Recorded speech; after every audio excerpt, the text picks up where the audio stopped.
صلی علی محمد اعوذ باللہ من الشیطان الرجیم بسم اللہ الرحمن الرحیم الحمدللہ رب العالمین الصلاۃ والسلام علی اشرف الانبیاء والمرسلین اما بعد۔ آج کے 22واں درس ہے۔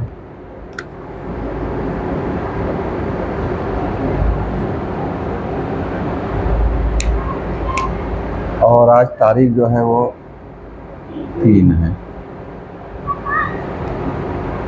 اب اگر آپ کے ذہن میں ہو تو کل ہم نے ایک بات چھیڑی تھی، ایک گفتگو کا آغاز کیا تھا اور اس میں چند باتیں علیہ السلام رہ گئی تھی۔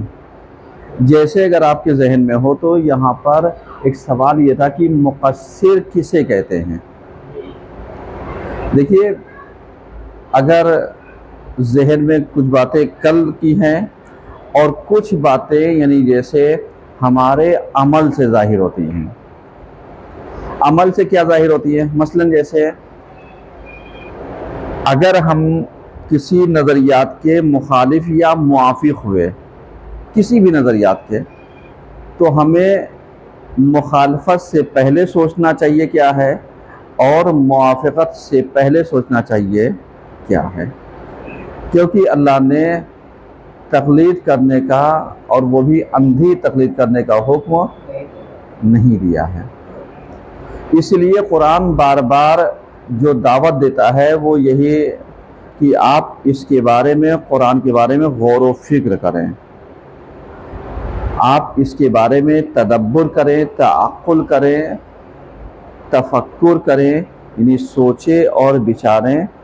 اب یہ جو کل ایک نظریہ پیش کر رہے تھے کہ اگر ہم قرآن کے بارے میں تعقل نہیں کریں گے، تدبر نہیں کریں گے اور تفکر نہیں کریں گے تو ایمانداری سے بتائیے پھر تو قرآن کا مقصد بیکار ہو گیا۔ بھئی کل اگر آپ کے ذہن میں ہو تو یہاں پر مقصر کسے کہتے ہیں، اس کے زمرے میں ہم نے کچھ جوابات دینے کی کوشش کی تھی جو کچھ رہ گیا۔ جیسے مقدماتی گفتگو، قرآن کا اصل علم رسول اور آل رسول کے پاس ہے، اس سے کسی کو نہیں انکار ہے۔ حدیثوں کے اصل مفہوم اور مقصود سے واقف پیغمبر اور آل پیغمبر ہیں، لیکن سوال یہ پیدا ہوتا ہے کون سی حدیثیں؟ آیا وہ احادیثیں جو پیغمبر اور آل پیغمبر سے وارد ہوئی ہیں وہ، یا وہ چیزیں جو پیغمبر اور آل پیغمبر کے نام سے شامل کر دی گئی ہیں؟ جیسے اگر آپ کے ذہن میں ہو تو ہم نے کہا تھا کہ دشمن نے یعنی اسلام کو بدنام کرنے کے لیے اسرائیلیات کو کیا کیا تھا؟ شامل کر دیا تھا۔ اور اسرائیلیات وہ چیز تھی کہ جو حدیث کو توڑ مروڑ کر کے، کمی اور ذاتی کر کے، اضافہ کر کے حدیث کے اصلی مفہوم کو کھو دینا۔ اب جیسے اگر ہم انہی کی بات مان لیں، صاحب یہ جو کہتے ہیں حدیثوں کے اصل مفہوم و مقصود سے خدا اور پیغمبر یعنی پیغمبر اور آل پیغمبر کیا ہیں؟ واقف ہیں، جانکار ہیں، لیکن آپ کو کیسے پتہ چلے گا یہ حدیث پیغمبر سے وارد ہوئی ہے، یہ حدیث پیغمبر سے وارد نہیں ہوئی؟ یہ کیسے پتہ چلے گا؟ سوال ہے یا نہیں ہے؟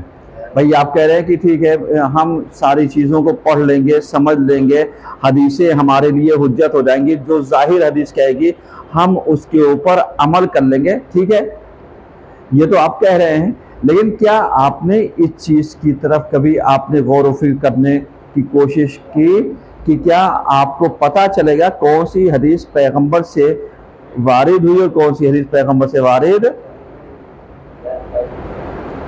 نہیں ہوئی ہے؟ اب اگر آپ غور و فکر کیجئے اور دیکھیے تو آپ کے ذہن میں کیا آئے گا؟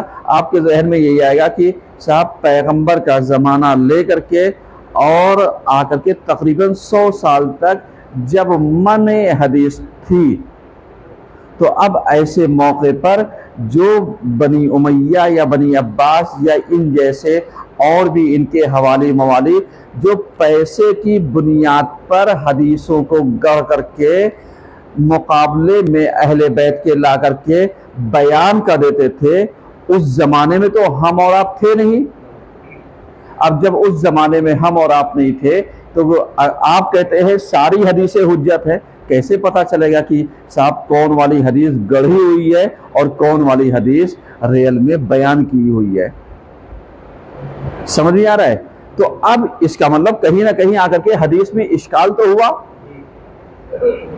اس کے بعد ایک سوال ہم آپ سے اور کرتے ہیں، کیا آپ اس چیز کو سمجھ سکتے ہیں کہ جیسے انہوں نے کہا قرآن کا اصل رسول اور آل رسول کے پاس ہے، اس میں کوئی شک نہیں ہے، لیکن قرآن نے بعض اوقات تو یہی کہا کہ صاحب قرآن میں محکم اور متشابہ ہے، اور بہت سارے افراد متشابہات کے ذریعے جو قرآن میں پایا جاتا ہے، اس سے ان افرادوں نے غلط فائدہ اٹھایا جن کے دلوں میں کیا تھا؟ نفرتیں تھیں، جن کے دلوں میں مرض تھا، جن کے دلوں میں کدورتیں تھیں۔ یعنی قرآن نے اس طریقے سے کیا کیا؟ ایک لفظ استعمال کیا۔ تو اب اعتراض سمجھ میں آ رہا ہے کیا ہے کہ اگر قرآن کا علم ہم کہتے ہیں خالی رسول اور آل رسول کے پاس ہے، تو پھر اللہ نے بیکار ہم لوگوں کو وہ دیا کہ صاحب آپ اس کے بارے میں غور و فکر کیجیے، کیونکہ قرآن ہدایت کرتا ہے، اور جب ہدایت کرتا ہے تو کیا ہم خالی پڑھ کر کے ہدایت پا لیں گے؟ اگر خالی پڑھ کر کے ہی پا لیتے تو آج برادران اہل سنت کے اوپر غلط اعتراض کرتے ہو، بھیا ہم سے زیادہ تو قرآن وہ پڑھتے ہیں، ہم سے زیادہ قرآن وہ رٹتے ہیں، تو اب آپ کہیں گے صاحب وہ رٹتے ہیں سمجھتے، اور اگر یہی بات ہم آپ سے کہہ دیں کہ صاحب آپ تو کہہ رہے ہیں ہم قرآن کو سمجھ لیں گے، تو آپ جب قرآن کو کھولتے ہی نہیں ہے تو سمجھیں گے کب؟ زیادہ تر لوگوں کو آپ دیکھ لیے بزی لائف ہونے کا بہانہ کر کے قرآن ہمارے ہاں کب کھلتا ہے؟ ماہ رمضان میں 12 مہینے کے دن ہے، ایک مہینہ رمضان، اگر وہ بھی توفیقات الہی شامل حال ہوئی تب، کیونکہ وہ بہار رمضان ہے قرآن، صحیح ہے۔ اب اس کے علاوہ اگر آپ دیکھ لیجئے، معلوم لیا کہیں پر کسی کی مٹی ہو گئی تب قرآن کھلے گا، صاحب تیجا ہوا، 10واں ہوا، 5واں ہوا، 20واں ہوا، مہینہ ہوا، 40واں، یا گھر والے ہوئے اپنا ڈیلی کے ڈیلی وہ اپنا پڑھتے رہے، وہ الگ چیز ہے، لیکن کیا اس پڑھائی میں اور اس قرآن کے سمجھنے میں فرق ہے یا فرق نہیں ہے؟ فرق ہے۔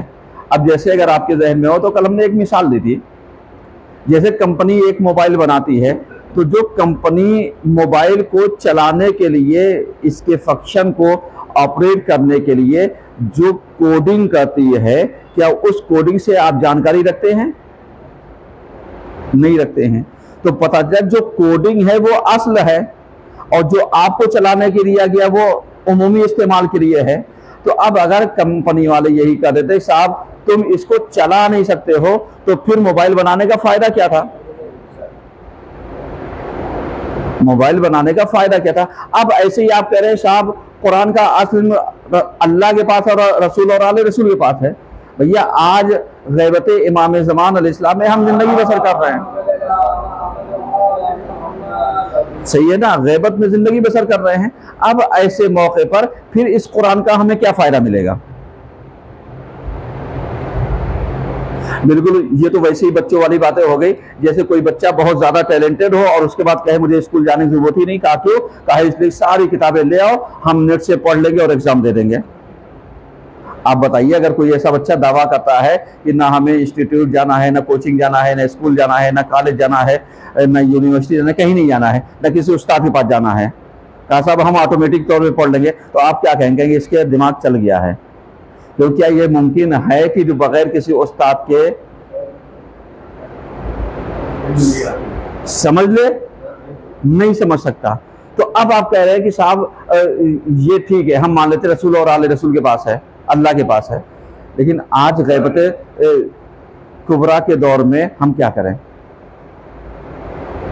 آج ہم کس سے جائیں پوچھنے کے لیے؟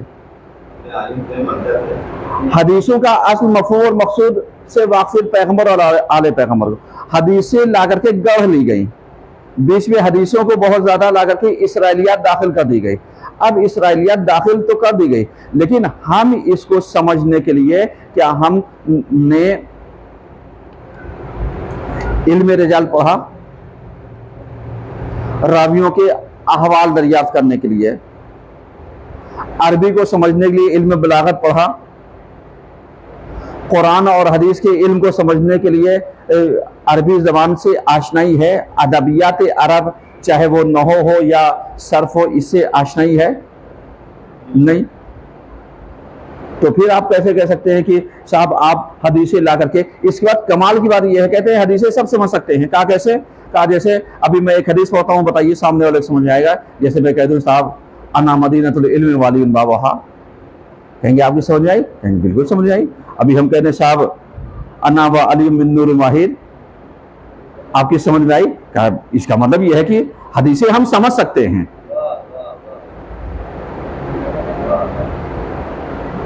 یعنی کبھی کبھی آپ ان کے ڈیبیٹ دیکھیے، ان کے جو مناظرے ہیں وہ دیکھیے، آپ دیکھتے جائیے اور ہنستے جائیے۔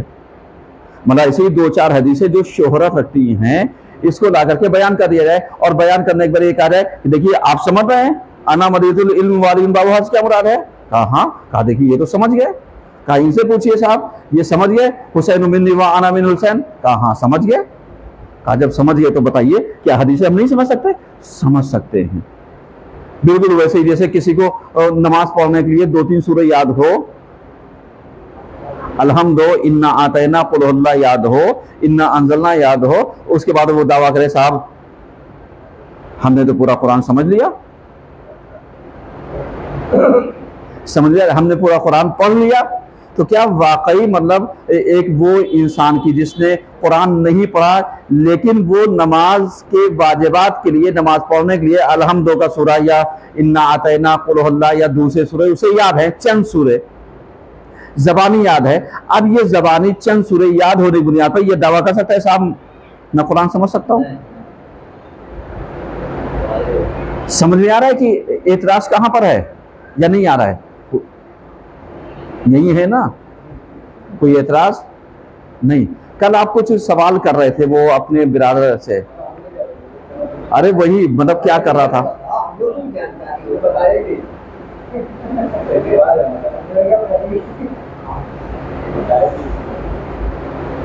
یہ تو ایسے ہی ہو گیا جیسے فیلڈ چھوڑ کے بھاگنا، میدان چھوڑ کر یہ بھاگنا۔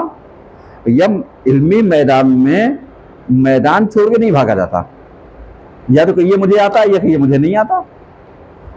آپ ہم سے پوچھئے، میں جواب دینے کے لائق ہوں گا، کہوں گا آتا ہے، نہیں ہوگا کہوں گا نہیں آتا، دیکھ کے بتاؤں گا۔ اس میں کوئی شرما حضوری کی کوئی بات تو ہے نہیں، اور کوئی ایسا دعویٰ تو ایک عالم کرتا نہیں صاحب میں سارے علموں کو جانتا ہوں، کوئی نہیں کر سکتا۔ صحیح ہے؟ تو اب اتنی باتیں کہنے کے بعد اب آپ جانتے ہیں ہم نے کل کہا تھا ان دونوں کی آڑ میں یہ جو اخباری حضرات ہوتے ہیں یہ عقل اور اجتہاد کا انکار کرتے ہیں، اور حقیقتاً یہ پیش کرنا چاہتے ہیں کہ صاحب نماز کو ہم سمجھ لیں گے، زکوٰۃ کو ہم سمجھ لیں گے، خمس کو ہم سمجھ لیں گے، اس میں ہم سمجھ لیں گے، لیکن حقیقت میں یہ اعتراض احکام کی آڑ میں عقائد پر آ کر کے وارد کرتے ہیں۔ کیا کوئی ایسا مرحلہ ہمارے سامنے آیا ہے؟ جیسے آپ کو یاد ہوگا جنگ صفین ہوئی تھی نہیں ہوئی تھی؟ اذان ہو رہی کیا؟ جنگ صفین جب ہوئی تھی تو کیا ہوا تھا؟ پیغمبر کی ایک حدیث تھی، پیغمبر کا ایک صحابی تھا جس کے بارے میں پیغمبر نے یہی کہا تھا کہ یا عمار تمہیں قتل وہ کرے گا جو باغی، باطل، بھٹکا ہوا، گمراہ گروہ تمہیں قتل کرے گا۔ اس کو روک دیجیے ذرا سا۔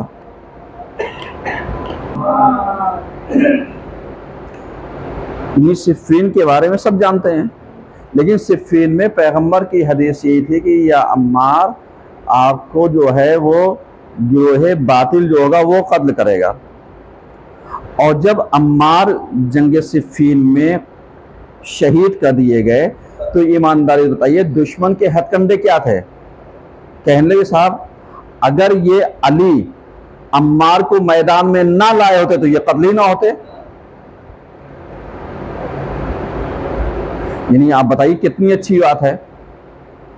اور جبکہ پیغمبر نے یہ کہا تھا کہ مطلب کہ عمار کا قتل کرنے والا جو ہوگا وہ کون ہوگا؟ گروہ باطل ہوگا. تو اب معلوم دیا کہ معاویہ کے لشکر نے جناب عمار کو شہید کیا. اب شہید کیا تو وہ کلیئر ہو گئے رسول کی حدیث کے مطابق یہ کون ہے؟ گروہ باطل ہیں. اب انہوں نے ایک سیاسی ہتھ کنڈا وہ اپنایا کہ صاحب اگر علی ان کو لائے نہ ہوتے، جب انہیں پتا تھا کہ صاحب یہ مارے جائیں میدان میں آتے ہی نہیں. اب کسی کو کیا پتا تھا یہ مار دیے جائیں گے. یعنی اب اس طریقے کی چیزیں اگر آپ ذرا سا غور و فکر کیجئے تو دشمن کنفیوز کرتا ہے یا نہیں کرتا ہے؟ کنفیوز کرتا ہے. اس کے بعد اگر آپ غور و فکر کیجئے تو ایک یہ، اس کے بعد معاویہ نے سیاسی ہتھ کنڈا کیا اپنایا؟ وہی نیزے پہ قرآن، اپنی جان بچانے کے لیے نیزے پہ قرآن. اب جو نیزے پہ قرآن وہ کیا تو جن کے اندر بصیرت اور سمجھداری نہیں تھی انہوں نے کہا ارے ہم قرآن کے مقابلے میں تھوڑی نہ لڑیں گے. تو لوگوں نے یہی کہا جناب مالک اشتر وغیرہ نے کہ صاحب یہ قرآن صامت ہے، قرآن ناطق تو علی ہیں، یعنی بولتا ہوا قرآن تو علی ہیں، یہ اس کو کرے جبکہ تم دھوکہ کھا رہے. کہا نہیں. اب ایمانداری سے بتائیے انہوں نے اس وقت ایک نعرہ دیا تھا، جتنے بھی لشکر سے الگ ہوئے تھے ایک نعرہ دیا تھا، سمجھیے گا اس چیز کو، لا حکم الا للہ.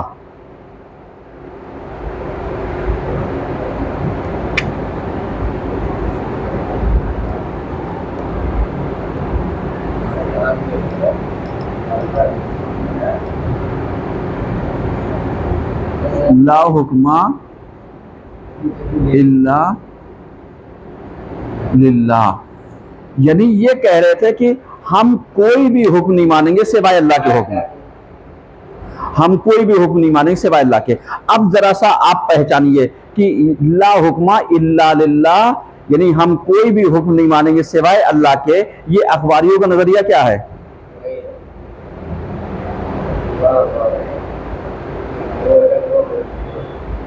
اخباریوں کا نظریہ کیا ہے؟ یہ یہی کہ صاحب حدیثوں کے اصل مفہوم اور مقصود سے واقف پیغمبر اور آل پیغمبر ہیں تو ہمیں علماء کی ضرورت نہیں ہے، ہم خود ہی سمجھ لیں گے. اس کے بعد قرآن کا اصل رسول اور آل رسول کے پاس ہے تو اس کا مطلب جو نائب ہوں گے یا مجتہد ہوں گے ہمیں ان کی بھی ضرورت نہیں ہے. اب جب ضرورت نہیں تو جتنا ہم سمجھ پائیں گے سمجھیں گے، ورنہ اللہ کے اوپر. اب یہاں پر جب لا حکم الا للہ انہوں نے کہا کہ ہم کوئی حکم نہیں مانیں گے سوائے اللہ کے حکم تھے تو امام نے اس وقت ایک بات کہی. کیا کہی تھی؟ کلمۃ الحق یراد بہا الباطل.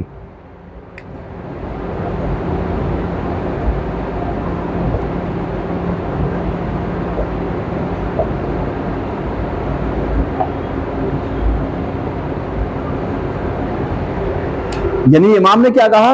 امام نے کہا کلمۃ الحق یراد بہا الباطل، یعنی یہ بات صحیح کہہ رہے ہیں لیکن ان کا ارادہ غلط ہے، ان کا نظریہ غلط ہے. قربان جائیں اپنے مولا کے اوپر. صحیح ہے نا؟ یعنی اب آپ ذرا سا اسی چیز کو سمجھیے کہ معلوم دیا کہ یہاں پر اس کا نتیجہ کیا ہوا.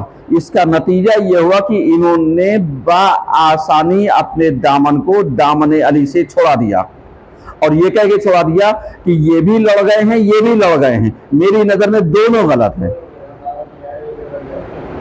میری نظر میں دونوں غلط ہیں، نہ یہ صحیح ہے نہ وہ صحیح ہیں. اور اس کے بعد مسئلہ یہاں تک نہیں پہنچا، مسئلہ وہاں تک پہنچا کہ پہنچے کس کے پاس؟ اس وقت کا ابو موسیٰ اشعری جو فرقہ اشعریہ کا بانی ہے، صحیح ہے. اور اسی سب چیزوں میں جو معتزلہ کچھ کہتے ہیں سارے کام خدا انجام دیتا ہے، کچھ کہتے ہیں سارے کام خدا نہیں انجام دیتا ہے، یعنی اس طریقے کی بحثیں پائی جاتی ہیں. کہنے کا مطلب ہمارا یہ ہے کہ اب آپ اس چیز کو اگر میں سمجھا پا رہا ہوں تو سمجھیے گا اور نہ سمجھ میں آئے تو مجھ سے سوال کیجیے گا. مثلاً یہ اخباری احکام کی آڑ میں ہمارے عقائد کو دراصل متزلزل کرنا چاہتے ہیں۔ اب آپ ذرا سے بتائیے لا حکم الا للہ سے مراد کیا ہے؟ یہاں پر کون سی عقیدے کی بحث ہے؟ یعنی یہاں پر یہ توحید کو لا کر کے اصول دین کے بعض فرامین کو وہ کرنا چاہ رہے ہیں۔ صحیح ہے، جب کہہ دیا کہ صاحب ہم اللہ کے علاوہ کوئی حکم نہیں مانیں گے، تو اللہ واحد ہے، اکیلا ہے، صحیح ہے۔ اب جب ہم اس کا کہنا مانیں گے تو اب یہیں پر عدالت، اگر عدالت پائی جاتی، یعنی دعویٰ کچھ اور تھا، دلیل کچھ اور دیا۔ دعویٰ کیا دیا؟ دعویٰ یہی کیا کہ صاحب ہم اللہ کے حکم کے علاوہ کچھ نہیں مانیں گے۔ تو جب اللہ کے حکم کے علاوہ کچھ نہیں مانو گے تو بھیا یہ بتا دو ابو موسیٰ اشعری کس کا حکم بیان کر رہے تھے؟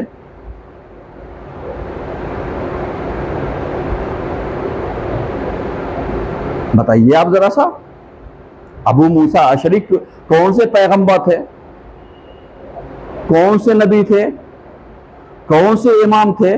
اس کا مطلب کیا ہوا؟ اس کا مطلب جب اختلافات ہو گیا تو تم نے امام معصوم سے باقاعدہ طور پر بآسانی کیا کر لیا؟ دامن چھوڑا لیا، اور چھوڑانے کے بعد ایک آڑ لیا تو امام نے کہا کلمۃ الحق کو یراد بہ الباطل، یہ بات تو صحیح کہہ رہے ہیں لیکن ان کا ارادہ باطل ہے، اور نتیجہ یہ ہوا کہ تم نے علی جیسے انسان کے ساتھ ظلم روا کر دیا۔ کیسے؟ اب یہ ابو موسیٰ اشعری جو تھا، یہ سمجھیے گا تاریخ کے پیرائے ہیں جس چیز کو پیش کرنا چاہتا ہوں، کہ ابو موسیٰ اشعری جیسا عابد گزار تو تھا، اس زمانے کا شہرت یافتہ متقی تو تھا، لیکن اس کے پاس بینش اور سمجھداری نہیں تھی۔ آج ہمارے یہاں کیا ہوتا ہے؟ اگر اختلافات ہوتے ہیں ہم کہتے ہیں ارے ان کا فیصلہ یہ تو نہیں کریں گے، وہ کریں گے جو نماز شب پڑھتے ہیں۔ ہو سکتا ہے نماز شب پڑھنے والے کے پاس ایک بچے کی بھی عقل نہ پائی جاتی ہو، سیاستی پیترے جو ہوتے ہیں سیاسی، وہ سمجھنے کی صلاحیت نہ ہو، جو پالیٹکس کے ہتھ کنڈے ہوتے ہیں وہ سمجھنے کی صلاحیت نہ ہو۔ سمجھ میں آ رہا ہے؟ لہذا اگر فیلڈ میں انسان ہے، میدان میں ہے، تو اس کے پاس بینش اور سمجھداری، سیاسی، غیر سیاسی، اجتماعی، انفرادی، فردی، یہ ساری چیزیں آنی چاہیے، نہ یہ کہ خالی تمہارا تقوی کام آ جائے گا، اس لیے کہ تقوی نے لٹیے کو کیا کیا؟ ڈبو دیا، اور ڈبویا کیسے وہ سب جانتے ہیں۔ ابو موسیٰ اشعری بن گئے کس کی طرف سے؟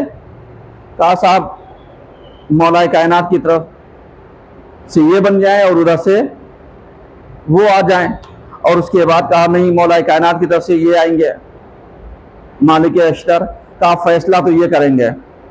اور اس کے بعد آپ جانیے ذرا سا، دونوں پارٹیاں موجود وہاں پر، یہ گئے ممبر پر، جانے کے بعد ان کے ہاتھ میں انگوٹھی دی، یہ انگوٹھی ایسے ہی انہوں نے اپنی انگلی سے یہ انگوٹھی اتار دی، اور اتارنے کے بعد کہا کہ میں نے دونوں کی باتیں سنی، اور سننے کے بعد میں دونوں کو سسپینڈ کر دیتا ہوں۔ یہ سسپینڈ کا لفظ میں استعمال کروں سمجھانے کے لیے، یعنی میں دونوں کو عزل کر دیتا ہوں، دونوں کو معزول کر دیتا ہوں، یعنی دونوں کو ان کے رتبے اور مقام سے ہم کیا کر دیتے ہیں؟ خارج کر دیتے ہیں۔ اور اس کے بعد یہ جب اتر آئے تو آپ جانتے ہیں معاویہ کا جو سیاسی ہتھ کنڈا تھا وہ مرے آس کا، اس نے کہا صاحب انہوں نے وہ کر دیا، اب اس کے بعد میں انگوٹھی پہنا دیتا ہوں، یعنی علی عزل ہو گئے اور معاویہ اپنی جگہ پر باقی رہا۔ آپ سمجھ میں آتا ہے کہ کہاں پر عقائد سے دھوکہ دیا جاتا ہے، کہاں پر عقائد کی آڑ میں دھوکہ دیا جاتا ہے، اور کہاں پر عقائد کا سہارا لے کر کے دھوکہ دیا جاتا ہے۔ اب اس کے بعد یہ شاید بھول گئے اس چیز کو کہ مولا کائنات نے یہی کہا تھا کہ میرے سلسلے میں دو قسم کے لوگ گمراہ ہوں گے، میرے سلسلے میں دو قسم کے لوگ گمراہ ہوں گے، ایک وہ کہ جو حد سے زیادہ بڑھ جانے والا ہوگا، اور ایک وہ جو حد سے زیادہ گھٹا دینے والا ہوگا۔ اب ایمانداری سے بتائیے، ہم مولا کائنات کی اس بات کو اگر آج سمجھنا چاہیں تو کیسے سمجھیں گے؟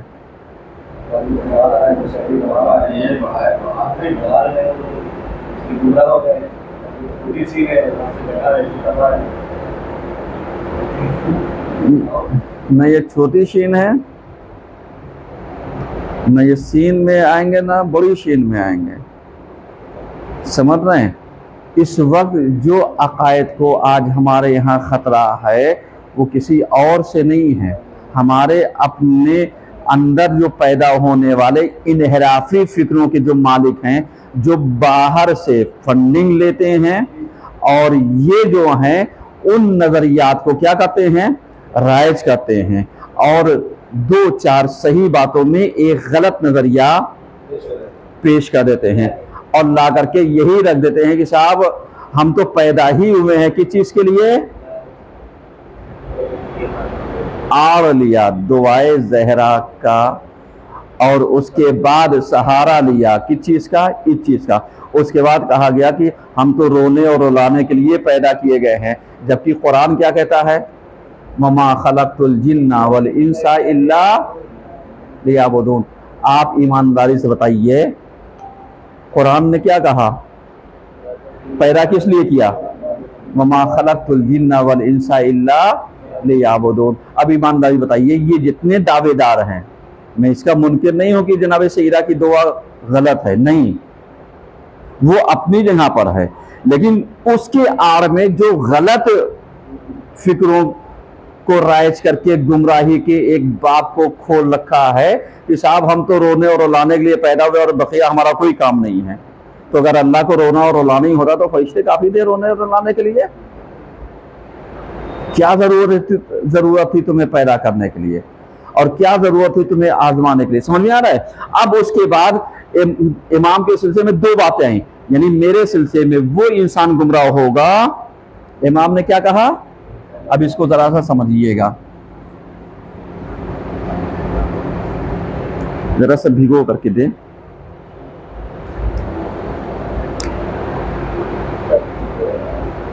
امام نے کیا کہا کہ میرے سلسلے میں دو قسم کے لوگ گمراہ ہوں گے. ایک کون؟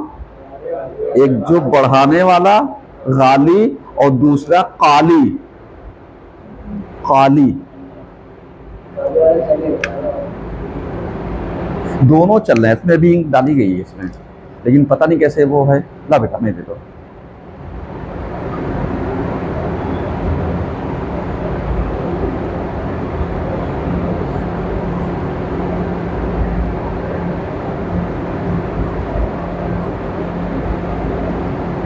اب اس کے بعد یہاں پر دیکھیے ذرا سا سمجھنے کی کوشش. امام نے کیا کہا؟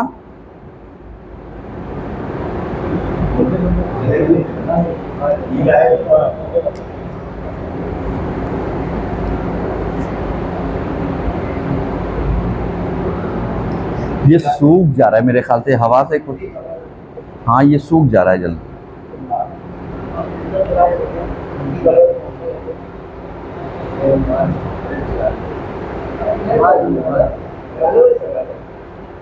کھاڑے ہی چلا رہے ہیں،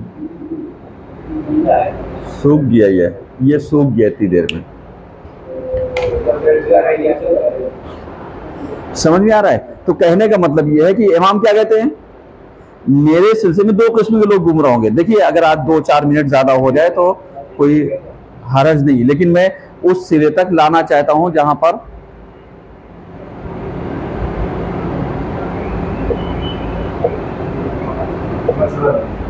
جی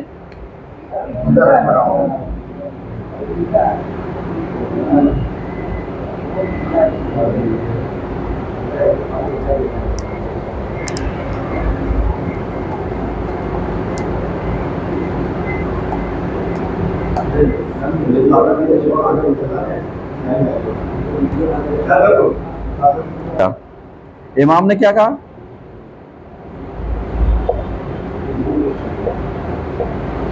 فرمایا میرے سلسلے میں دو قسم کے لوگ گمراہ ہوں گے.